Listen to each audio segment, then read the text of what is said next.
Une énorme secousse et une trentaine de répliques. Haïti a été frappé par un violent tremblement de terre et reste en partie coupé du monde ce soir. Les premières images montrent des scènes de chaos, des bâtiments effondrés. 12 janvier 2010. La terre tremble en Haïti. Comme le monde entier, je suis choquée par ces images. En quelques minutes, 300 000 personnes perdent la vie. La capitale, Port-au-Prince, est complètement détruite. Ce que l'on ne sait pas encore, c'est que le sort s'acharnera à nouveau sur les Haïtiens. 6 mois plus tard, ils sont frappés par un autre fléau, plus silencieux, mais lui aussi meurtrier, une épidémie de choléra. Je m'appelle Faiza Guène et je suis romancière. L'ONG Solidarité Internationale m'a proposé d'aller voir de mes propres yeux comment les Haïtiens luttent aux côtés des humanitaires contre cette maladie. Et j'ai accepté de me lancer dans l'aventure.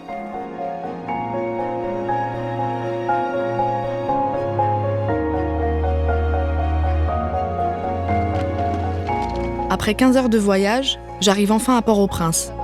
Les équipes de Solidarité Internationale m'accueillent à l'aéroport. Je retrouve Camille, qui va me servir de guide. Comment ça va? Ça va Camille? Bien. Premier content d'être arrivé. C'est vrai. Tu vas bien?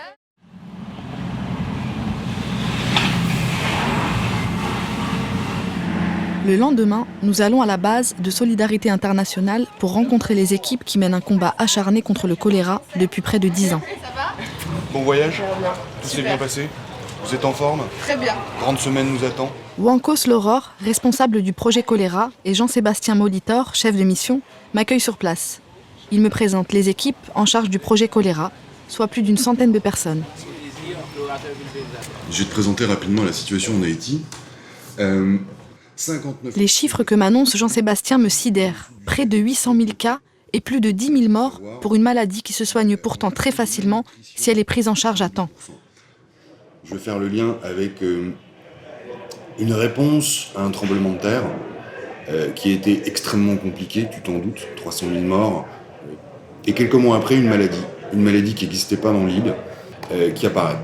Et là, on a une deuxième catastrophe à la suite sur le pays, à laquelle il faut qu'on s'adapte, où on est déjà en flux tendu en termes de réponse au tremblement de terre, et il faut déjà repasser une vitesse supérieure. Donc autant dire que le travail des humanitaires était extrêmement compliqué, difficile et éprouvant. Jean-Sébastien nous emmène sur le terrain, visiter un centre de traitement du choléra. Il est aujourd'hui beaucoup moins fréquenté que pendant le pic de l'épidémie. Il n'empêche, chaque cas est pris très au sérieux. Première phase du traitement ici, c'est la zone de triage. Triage, c'est le niveau d'urgence de la situation, c'est ça? C'est un peu ça, oui, exactement. On a un espace qui est carrément conséquent, mais on se souvient de les avoir vus remplis. Donc là, c'est le parcours, donc ils viennent d'ici, ils arrivent ici, ils ont une petite attente ici. Ensuite, on arrive à un point de désinfection à l'entrée de tout centre.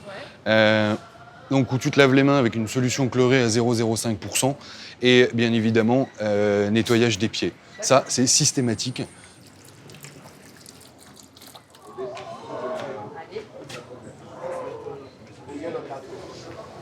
Évidemment, normalement, on est plutôt...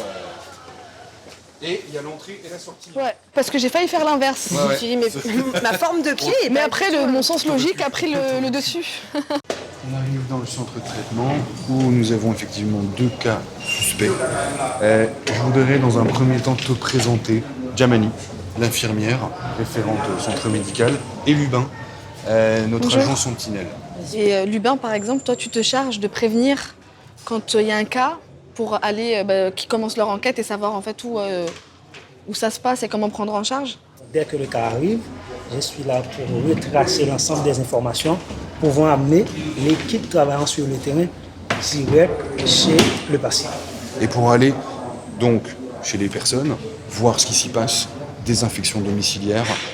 Comment tu fais pour savoir le degré de sévérité? Par quoi on voit le degré de On sévérité? commence à travers le registre. Voilà le registre. C'est dans ce registre que l'infirmière met l'ensemble des informations. Vous voyez? D'accord. Il y a le nom, il y a Les l'âge, informations. commune, section ou informations complémentaires pouvant amener l'équipe chez le patient, localité, numéro de téléphone. Et là, on a la définition. Est-ce que c'est une personne, c'est un cas suspect du choléra ou est-ce que c'est une personne qui a seulement la diarrhée? Et là, on met est-ce qu'on a fait des prélèvements pour tester le cas. Si c'est un cas positif, on met cas suspect. D'accord. Il faut savoir qu'il faut, comme on en parlait tout à l'heure, passer au laboratoire avant, et c'est là où on va avant pouvoir, de dire oui directement que ce cas certifie que c'est un cas du choléra. Extrêmement important. D'accord. Voilà, par exemple. Là, on arrive juste sur les zones de traitement où là, on avait des fameux lits choléra avec la perfusion automatiquement. Ça, c'est... En fait, quand tu vois le truc, t'imagines, quoi. Non, mais d'ailleurs, en vrai, c'est glaçant. Parce que c'est des espaces là, qui sont vides aujourd'hui. Mais j'imagine, au moment de l'épidémie, des endroits comme ça, pleins de gens malades dans ces conditions-là, en fait. C'est-à-dire qu'ils sont en train de se vider littéralement. Ça doit être... C'est ça. Ouais. C'était exactement ça. Du coup, tu vois, ça prend une autre dimension. Parce que tu m'as dit qu'on pouvait mourir du choléra en 3 heures. Bah, le fait de voir ça, tu vois, je trouve que c'est plus... J'arrive mieux à l'assimiler.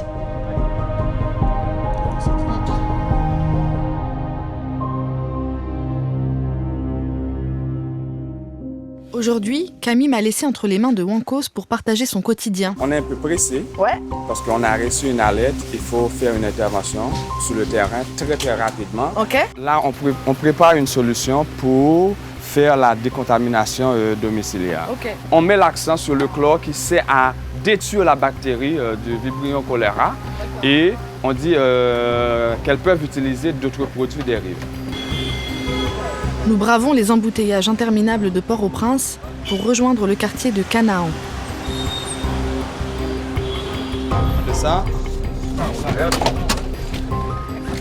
Voilà. Monsieur, on fait descendre le matos rapide. Bien. Là, les pulvérisateurs, ils sont prêts. Tout est prêt pour la... Non, tout est prêt. On a pour tout préparé parce que là, il faut agir très, très, très vite et pour éviter qu'il y a d'autres contaminations possibles. Donc là, c'est avec le chlore, on décontamine toutes les zones susceptibles de contact. Bon, là, les gens, ils peuvent pas sentir, mais ça sent la piscine municipale. C'est vraiment, c'est bien fort. Ouais.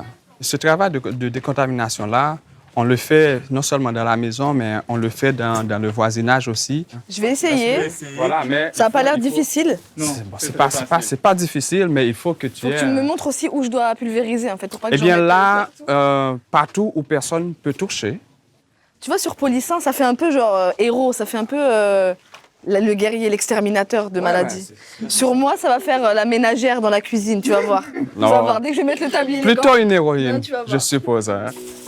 Bon, c'est un peu léger ça, parce que c'est juste pour protéger un peu les vêtements. Des lunettes? Des lunettes, parce que il faut éviter aussi... ouais, contact avec les yeux. Voilà. Ok. Voilà, c'est corrosif. Ah, c'est lourd.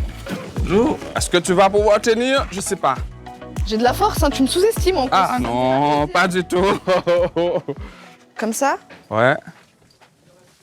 Tu vas là sur la douche. Ok. Sur les murs aussi? Oui, là où on peut toucher. Ça va marcher? Bon, Est-ce que je suis un bon exterminateur? Super. Voilà. Malgré un nombre de cas de choléra de plus en plus faible, la vigilance reste de mise. Wankos me fait rencontrer un homme dont toute la famille a été touchée par l'épidémie. Bonjour. Bonjour. Faïza. Sa femme a été hospitalisée dans une église. On lui a demandé d'imposer la main. Comme les disciples avant, donc quand une personne est malade, on demande d'imposer la main pour faire une guérison divine, des choses comme ça. Moun la quand même été connaît, c'est bagaille côtelé, c'est même bagaille qui a aspect fétiche, mystique. Dès qu'on est son côtelé brun, c'est pas une maladie qui vient de Dieu, c'est pas une maladie naturelle. Donc c'est après l'aime senti tout zoom a craqué fait mal, pas qu'à camper. Qu'on a un petit garçon me voyé là derrière une moto pour qu'il mène dans centre qui pi près maintenant. Mais donc vous étiez déjà informé par rapport aux gens qui l'ont eu en 2010. Donc vous avez identifié rapidement que c'était le choléra. Oui, parce que c'est de l'eau d'uria, des aux toilettes, t'as coup de diarrhée, t'as coup couler de l'eau. Il n'y a pas aucune odeur, donc vous devez connaître c'est choléra parce que c'est spot là, il dans la radio. Après ça, qu'est-ce qui s'est passé? Et ensuite, pendant nous l'hôpital là, et puis c'est garder moi, madame moi vient venir, mon petit garçon tout vient venir et maman, madame, moi, vient à l'hôpital là. Ça veut dire toute famille vient affectée avec la maladie choléra. On ne savait pas effectivement de quoi il s'agit. On dit des fois, on envoie des démons de diarrhée. Il y a aussi une certaine religion appelée pentecôtiste où quand les gens ont des problèmes, ils vont à l'église et espérant avoir des miracles. Tu vois, ils n'avaient pas compris effectivement ce que c'est l'épidémie de choléra. Parce qu'avant, il n'y avait pas ça chez nous, etc. Ça a été long que les gens comprennent que c'est pas une malédiction, que c'est une maladie. Exact. Bon, là, c'est en bas, là, c'est Canaran.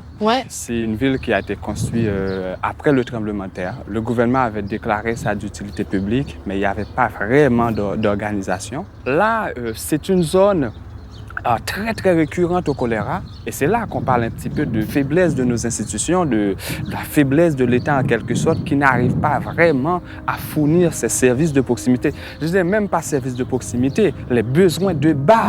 Des besoins fondamentaux, Il n'y a pas d'assainissement et les gens se défèrent à l'air libre. Il n'y a pas de latrine, tu veux dire, chez les gens? Donc ils font dehors. Gens, voilà, et donc ça... Et ça propage la propagation, d'accord. Il suffit d'avoir une simple pluie, et bien ça...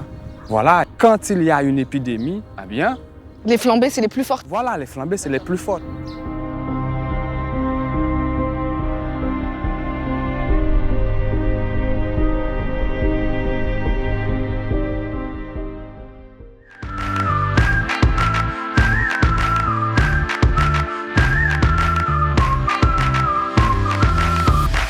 Ce matin, nous partons à l'aube de Port-au-Prince pour rejoindre Wanko sur un marché dans les montagnes, accessible uniquement par des pistes très accidentées.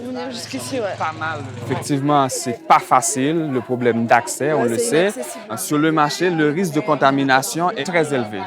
Regardez par exemple des lots de mangue, il suffit d'une main contaminée et touche. Et des fois, les gens achètent ça et ils mangent sur le coup et c'est... Oui, parce qu'ici, on mange avec la peau. Donc, si tu ne l'as pas lavée avant et qu'elle a été touchée... Alors que c'est vrai que les fruits comme les bananes, tu les ouvres. Et dans les premières enquêtes qui avaient eu lieu sur les débuts des propagations des maladies, quand tu regardes les courbes, tu vois, pic de production de mangue, pic de choléra. Donc, c'est là l'importance des activités... Changer leur manière de consommer aussi, en fait. Les activités de sensibilisation qu'on mène sur les marchés, c'est juste pour ça. Oui. Cocoyer. Non, ça je connais. Oignon, je connais. C'est des bananes, ça. Non, c'est betterave, voilà. Il fallait pas lui dire, on attendait qu'il dise. Parce que depuis tout à l'heure, il dit n'importe quoi. C'est des bananes. Là, la dame, elle vend du savon. Voilà, il vend du savon. Ces savons-là, on peut les utiliser aussi pour se laver les mains, etc. Maman, comment on vend le savon? Ça se vend à 25 goudes. Pour avoir une idée, justement, on parlait tout à l'heure du salaire minimum. Oui, le salaire minimum, c'est à 300 goudes. Donc, à chaque fois, tu as besoin de 25 goudes pour acheter un bain de savon. Merci. D'accord. Tu vois, encourager les gens à se laver les mains et faire de la prévention comme ça et tout.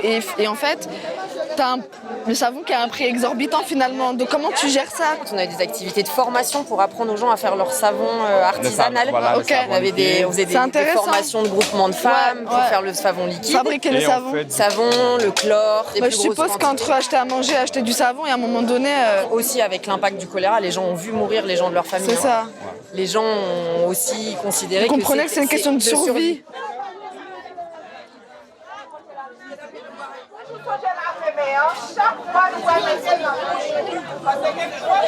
Ça va, Joanne? Tu vas bien? Alors, tu peux nous expliquer un peu ce que tu fais là avec ton mégaphone dans le marché? Ok, d'habitude, nous venons dans le marché. Nous recevons des cas de diarrhée dans la zone. Nous tout venons dans la zone, nous sensibilisons les questions que microbes là dans l'espace. Tu sais quoi, les messages les plus importants que tu fais passer, c'est les règles d'hygiène, comme on a déjà vu? Les messages pour marcher, un message qui est plus important que nous passer, c'est laver main, pas faire de verre. Nous connaissons laver main, machin, nous a fait un pile échange. Il y a pour l'argent dans le monde, il y a pour mon abaye, mon bagaille, un pile échange capable de faire, et puis c'est un lieu commun. Oui, parce que les équipes de solidarité font toute la partie, ce qu'on appelle eau, hygiène, assainissement, de la prévention. Ouais. Mais c'est aussi former les relais communautaires, dire où est la structure de santé qui est la plus proche. C'est aussi toute l'orientation du malade. Ouais. Quand quelqu'un est malade, c'est pas juste lui dire faut te laver les mains. Ouais, bien sûr. C'est tout, où est-ce que tu dois aller, qu'est-ce que tu dois faire avant qu'il y ait la partie ce soit pris en charge. S'il y a une personne qui est malade, on est obligé d'aller jusqu'à 15 postes. Voilà, on se rend pas compte. Ça veut dire que tu fais près de 15 à 20 km à pied. Dans la montée. Voilà, dans la montée. Et pendant les flambées, les gens ils meurent sur les bords de la route ou ils restent chez eux parce qu'ils savent très bien qu'ils n'arriveront jamais à monter. Ah, c'est cool, les mirlitons, c'est... Moi, j'aimerais bien que tu me racontes un peu plus, en fait, toi, comment tu as vécu la période du tremblement de terre, l'après, l'épidémie. Déjà, avec le tremblement de terre, et je peux dire que c'était un très grand choc. Un choc pour la famille haïtienne, parce qu'il y a eu pas mal de pertes. Et pour moi aussi, j'ai pas perdu des membres de ma famille, mais j'ai perdu des amis. Et c'était très dur. Et au niveau emploi aussi, quand tu avais un emploi, tu le perds. Et en plus de ça, après le tremblement de terre, il y a eu le choléra. C'était tellement dur de voir des situations catastrophiques, voir tous ces gens-là qui meurent et on a envie de savoir comment les aider. Donc c'est ainsi que moi j'ai intégré l'organisation humanitaire, mais pour moi c'est l'engagement, la détermination que m'a transmis Solidarité par ses formations, par sa manière d'apporter des aides à la population vulnérable. C'est ça qui m'a fait aimer en quelque sorte l'humanité et c'est ce qui a renforcé aussi mon engagement. Et je me pose une question, tu vois, c'est parce que là maintenant on a pratiquement 9 ans de recul. Comment ça se passe aujourd'hui chez les Haïtiens en fait par rapport au choléra, mais par rapport aussi au tremblement de terre? Est-ce que c'est quelque chose dont les gens parlent? Est-ce qu'ils parlent de leur deuil, de leur mort? Comment ça se passe en fait dans le quotidien? C'est quelque chose qui est tabou encore? Le tremblement de terre, c'est quelque chose qui ne sortira jamais dans le mémoire des Haïtiens. Chaque personne, au moins dans le pays, avait un proche. A perdu quelqu'un. Voilà, a perdu quelqu'un. Et c'était ça, très, très compliqué et très dur. Et c'est pas une chose qu'on oublie facile, parce que ça reste quand même une cicatrice.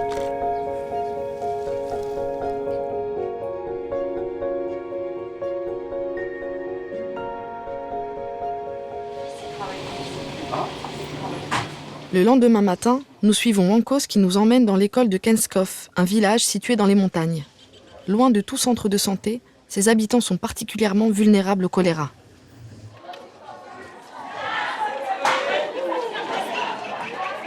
Ici, les enfants sont sensibilisés dès le plus jeune âge à la prévention de la maladie.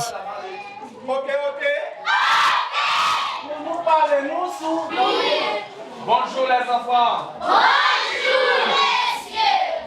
On dit un petit bonjour à Faïza. Bonjour Faïza. Bonjour Faïza. Bonjour les enfants.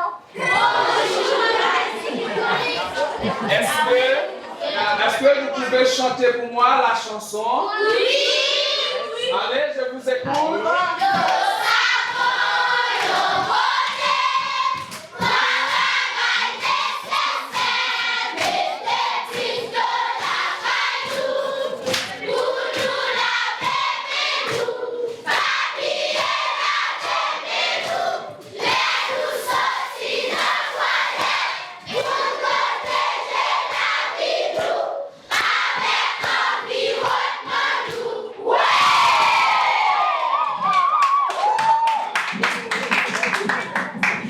Et c'est pour ça aussi qu'on mène ces activités de sensibilisation pour dire aux enfants, eh bien, voici comment il faut faire, comment se prévenir du choléra et les aider aussi par des chansons très faciles à transmettre le message chez eux. Et comme ça, il n'y aura plus le choléra.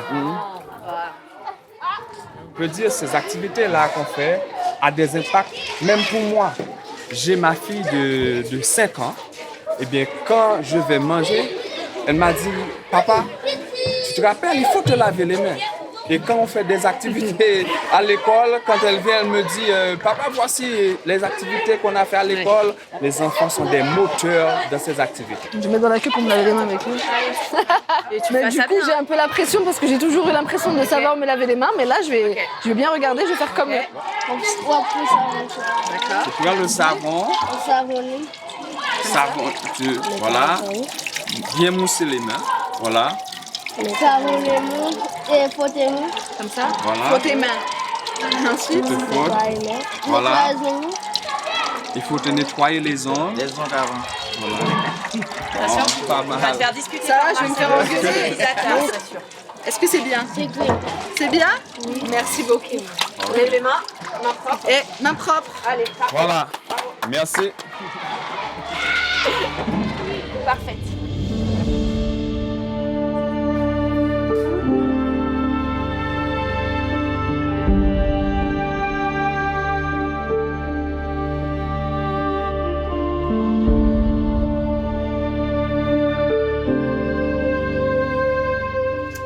De retour à la base, je partage un repas avec une partie de l'équipe et je découvre progressivement le quotidien des humanitaires de solidarité internationale. Tu as déjà visité d'autres projets du type humanitaire? Comme ça, non. C'est la première fois. Ouais. C'est pour ça que je vous ai dit depuis le début, j'avais dit à Camille, je vous préviens, je vais poser des questions stupides, ne me jugez pas. Je vais poser plein de questions bêtes. Ouais. Parce qu'en plus, on est vite pris dans notre jargon, on est vite pris dans nos explications sans faire des liens qui paraissent tellement évidents pour nous parce que, bah voilà, on vit dedans. Et du coup, en fait, c'est incompréhensible. Tu sais, ça va même plus loin, moi, quand je rentre. Pourtant, ça fait quand même quelques années. Mais en fait, j'en parle plus. Bon, ma famille, mes très proches amis, évidemment, ils savent très bien ce qu'on fait, mais... Enfin, non, ils savent pas très bien ce qu'on fait, mais j'en parle plus, en fait. Et évidemment, au bout de 20 ans dans le milieu, tes très proches font le même boulot que toi aussi, forcément. Bah, c'est compliqué de raconter ce que tu vis et puis t'approches les gens 10-15 minutes et après c'est tellement ça. éloigné De leur quotidien, de ce qu'ils connaissent.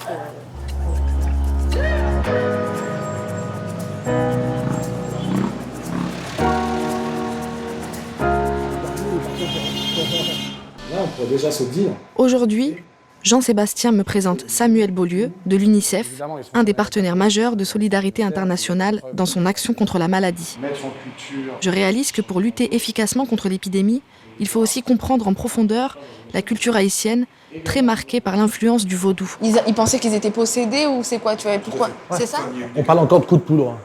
De quoi? Coup de poudre. Coup de poudre. C'est un terme de magie, où on jette de la poudre sur quelqu'un pour lui donner un sort, en fait. Et le choléra, ça fait ça. Et les gens arrivaient avec une maladie honteuse. J'ai entendu dire la maladie des mains sales. Ouais. C'est ça. Mais ça, en plus, c'est hyper culpabilisant pour les gens. Les gens pouvaient très bien être mis à l'écart dans leur milieu, dans leur environnement, dans leur village. Et c'est ce qui est arrivé beaucoup au début. Un cas de choléra qui est mis à l'écart, il va tout seul. Enfin, c'est aussi une source de propagation encore plus... Parce que du coup, ils n'osent pas le dire.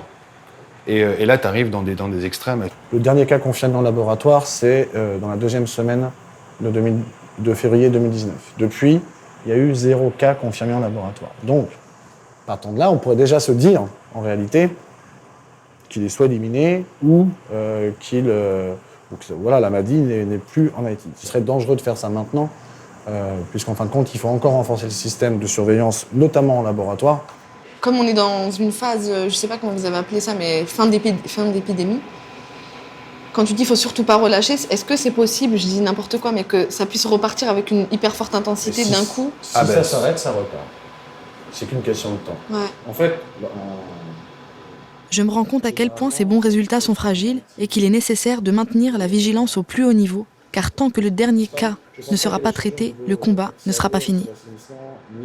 Ce matin, moi, je sais pas, c'est dans mon esprit depuis tout à l'heure le truc de la maladie des mains sales, que c'est une maladie qui est une maladie de la honte. Et tu sais, ça me fait penser à ce qu'on apprend dans les manuels d'histoire sur la lèpre au Moyen-Âge, quoi. Il y a un truc un peu comme ça qui est assez violent, je trouve. Et qui était celle du choléra avant qu'elle soit éradiquée dans nos pays. En Europe aussi, ouais. Je me dis, mais mon Dieu, faire face à tout ça, après, je sais, c'est un peu idiot de le dire comme ça, c'est un peu niais, mais c'est la vérité, c'est ce que ça me fait. Ça me touche de me dire, ces gens, ils ont eu à faire face à des choses tellement terribles déjà se relever de ça, c'est incroyable, tu vois, de se relever de ça. Après, c'est ce que je leur disais, c'est qu'à la fois, tu vois, en termes de résultats, je trouve ça incroyable ce qui a été fait. Ouais. Je trouve qu'en termes d'efficacité, de réponse, c'est... Tu vois les chiffres et tu vois... je trouve qu'en vérité, c'est pas beaucoup d'années pour le résultat qu'il y a maintenant. Ouais. Mais en même temps, derrière ça, il y a aussi que ça peut revenir à tout moment parce que derrière, il n'y a pas les structures qui sont assez solides pour être certain que... Tu vois... L'après-midi, Wankos nous invite chez lui pour nous présenter sa famille. Bonjour. Ça va? Bonjour. Ça va? Toi, tu te caches? Bien. Ça va? Bien. Quand on y rentre, on se met à fond.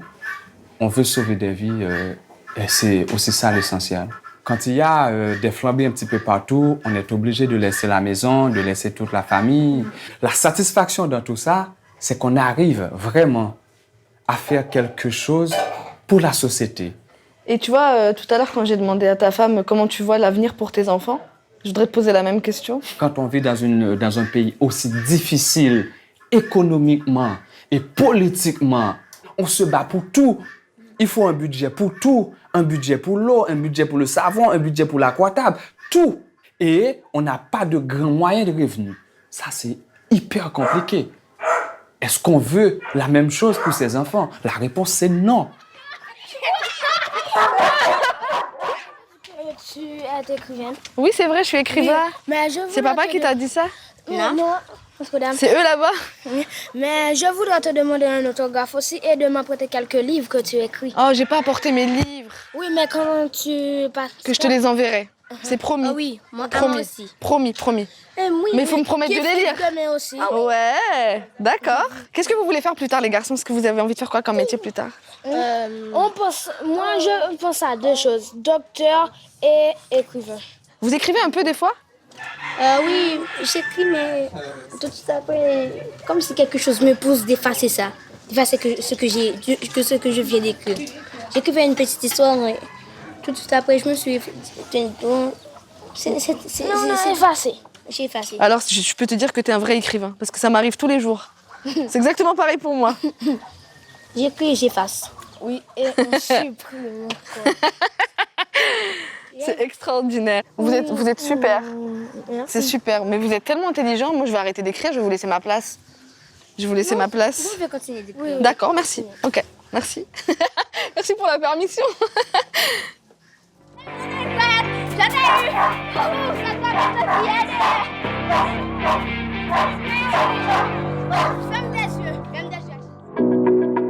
Pour mon dernier jour, l'équipe a voulu me faire une surprise et m'emmène dans un endroit loin de Port-au-Prince.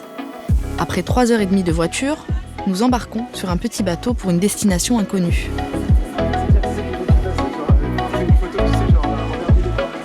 En voyant ces paysages magnifiques, je réalise qu'Haïti, au-delà des drames qui l'ont frappé, reste une île paradisiaque.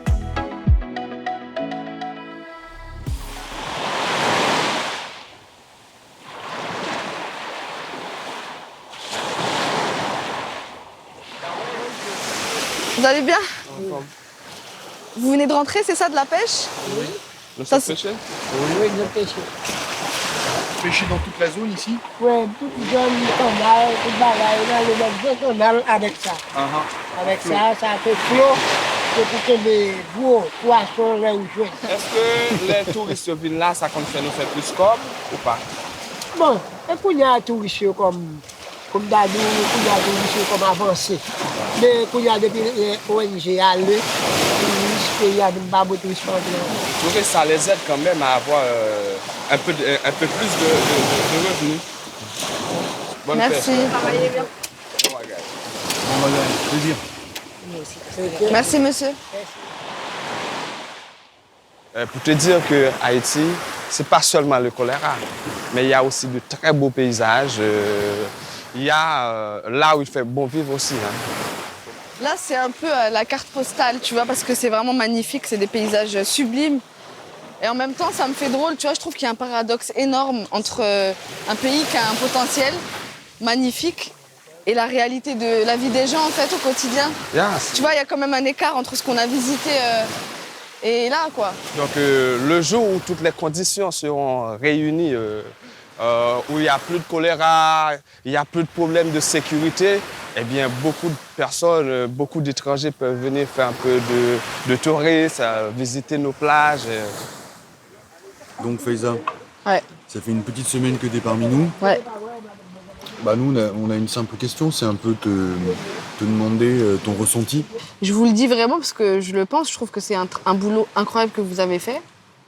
T'arrives, t'en as toujours l'image de l'humanitaire qui arrive avec son sac de riz sur l'épaule et qui distribue à manger aux gens et que c'est cool et qu'on l'accueille comme un peu un prophète, quoi. En fait, c'est pas une évidence, le sauveur, tu vois, c'est vraiment pas ça l'histoire, quoi. Non, ouais. Absolument. T'arrives, t'apportes des choses, tu vois du résultat et à un moment, c'est comme si un plafond invisible, tu vois, c'est ça mon sentiment. Parce qu'on pourra jamais se substituer à un État. Vous êtes limité à cet endroit-là, tu vois, que tu sais que tu pourrais aller plus loin, tu sais que tu pourrais faire plus. Et que tu peux pas, quoi. Ouais. Quand on pense à un humanitaire, on pense pas à un père de famille avec des enfants. Tu vois, on pense à un jeune de 22 ans qui part avec un sac à dos et un pantalon bouffant à l'autre bout du monde. Ben, c'est ce que j'ai fait quand j'en avais 19. Okay. Tu te sacrifies, t'as plus ton confort, etc. Moi, j'ai un autre confort qui me convient parfaitement. Et moi, c'est quelque chose qui te redynamise à chaque fois. Et c'est pas le fait de changer, c'est le fait de découvrir de plus en plus, en profondeur, un nouveau contexte, une nouvelle culture, et ça te donne une espèce d'énergie, mais ça, c'est extraordinaire. Du coup, tu vieillis pas. Et ça, c'est bon. Nous quittons ce lieu magique, direction Port-au-Prince. C'est la fin du séjour, et c'est le moment de faire mes adieux à l'équipe. Ça va faire tout drôle de rentrer, en fait. Ouais. Je me suis vraiment habituée, je serais bien restée un petit peu plus. Bah oui, t'appréhendes pas trop. Bon, pour l'instant, non. T'as la tête dans les bougainvilliers, on a déjà j'ai encore la tête dans les bougainvilliers, mais je vais retrouver ma petite fille, donc c'est très bien. Cool. Elle va te poser plein de questions, t'auras plein de photos à lui montrer. Ouais. Je vais lui apprendre une phrase en créole. Je vais lui dire, répète après moi. Moi dit, bonjour l'hygiène, bye bye choléra. Ah, magnifique. C'est voilà, c'est bien, non? Ah oui, on est hyper fiers, on est hyper contents. Bon, merci beaucoup Camille encore. Merci beaucoup. Merci à toi. Merci pour ton regard, merci pour l'énergie, pour les équipes. Et puis bon courage pour les 7 heures d'escale. Ouais, grave, à Pointe-à-Pitre. À Pointe-à-Pitre. Merci beaucoup. On se voit très bien. Je vous remercie. Non, un grand merci beaucoup. C'était un plaisir de te recevoir. C'était génial. Wankos. C'était un plaisir. Allez, prenez soin de vous. Merci encore. Fais un bon voyage. Ouais. Tiens-nous au courant. Ouais. T'es la bienvenue chez nous quand tu veux. Je reviendrai avec grand plaisir. Laisse-moi t'ouvrir la porte, s'il te plaît. Allez. Merci. Je remercie Wankos et Jean-Sébastien avec qui j'ai partagé des moments intenses. Je quitte la mission très émue et je prie pour que les Haïtiens soient bientôt libérés du choléra et qu'ils retrouvent foi en l'avenir.